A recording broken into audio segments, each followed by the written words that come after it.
তোমার পথ চলে রয়েছে জান্নাত।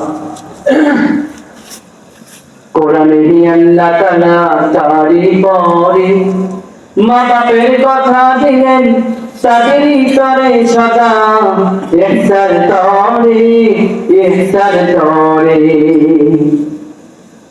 তাদেরই খুশিতে যে আল্লাহর সন্তোষ,